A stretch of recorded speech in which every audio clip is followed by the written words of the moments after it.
လူရစုကိုတောင်းရရင်တဘဝမှာတစ်ခါလောက်ထိထားရဲ့လက်ဖမိုးတော်ကိုနှဲလျှောက်ခွင့်ရခြင်းနဲ့သူကတော့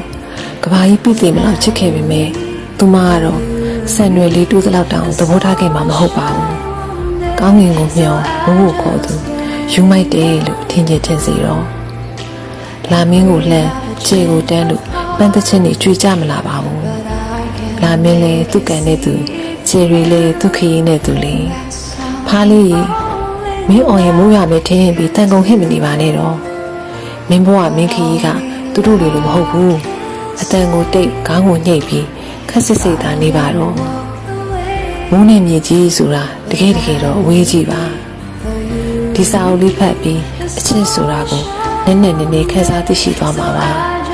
အချစ်အတွက်နဲ့ဂုဏ်သိက္ခာတွေပြည့်စက်လိုက်ရတဲ့သူအချစ်အတွက်နဲ့